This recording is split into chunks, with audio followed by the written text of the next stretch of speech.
ça peut leur faire mal ce soir, mais je crois qu'il faut qu'ils continuent dans cette dynamique. Je préfère voir ça que ce qu'ils ont fait au Parc des Princes quand ils sont venus. Alors, le contexte était différent, Garcia venait d'arriver, il a voulu faire ça, très bien, pas de problème que tu fasses ça. C'était la thèse d'ailleurs, et elle est confirmée. Voilà. Ouais, Non, mais il y a quand même, mais je attention, préfère ça, Daniel. ce qu'ils font ce soir, parce que parce que ce qu'ils font ce soir, ça va marcher dans 80% du temps en Ligue 1. Après, il va falloir qu'ils se renforcent derrière, parce qu'il leur manque beaucoup de Mais joueurs. attention, derrière, il y a des trucs. Tu regardes le placement, les mecs individuellement. Ils sont pas bons Ils sont derrière, pas bons. Gilbert. Ils défendent ils sont pas bons. reculant. Enfin, c'est Un il y a exemple. des trucs Ils sont basiques. pas bons, ils sont pas Il y a des bons. trucs basiques Non, mais de un CFA, exemple, même Franchement, de DH, je sais en pas, Ligue 1, qui font pas. franchement, pour l'avenir, je sais même pas si j'en garde un derrière. Bah non, aucun.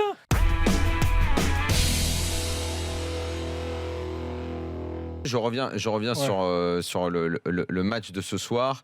Et puisque c'est d'actualité, ce fameux mercato dont tout le monde parle, quelqu'un de sensé qui regarde le match de ce soir. Alors, à moins qu'on me dise, si on me dit, McCourt, c'est comme le PSG, il fait ce qu'il veut avec l'oseille. Il en a à foison. Ok, fais ce que tu veux. Mais si tu as que les 200 sur 4 ans, donc les 50 par an, où c'est illimité, je le répète, je l'ai dit, s'ils vont chercher Payet et donc ils mettent une grosse partie de leur oseille là-dessus, c'est une aberration, un non-sens économique. Il faut qu'ils prennent 2 mecs derrière, 2 mecs au milieu de bon niveau. C'est la priorité. Payet, ce soir, il change quoi dans ce match ? Il ne change rien du tout. Exactement. Là, je suis Rien d'accord. du tout.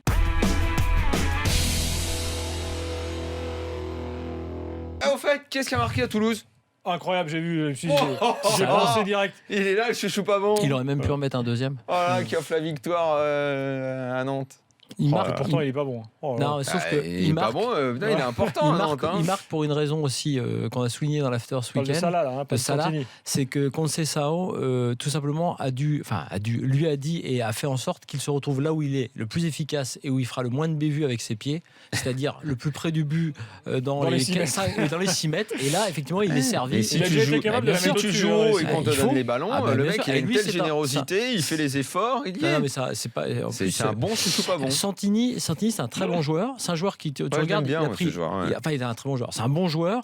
C'est un joueur qui est utile parce qu'on parle beaucoup de ces attaquants qui sont à la fois pivots mais techniques parce qu'à une époque c'était forcément des grands effectivement pas très bons. C'est lui qui tire les pénaux. Enfin, il a pris le rôle il s'est mis dans le costume entre guillemets en termes de responsabilité de Delors. Non, moi je trouve que pour le coup pareil, on stigmatise souvent les cellules de recrutement des clubs français. Ils ont géré le cas de l'heure qui voulait absolument pas rester on va dire en douceur, et ils ont le remplaçant quand même. Ils ont trouvé le remplaçant, les Canets, faut le dire. Donc avec Gravelaine et compagnie, ça bosse bien à Caen.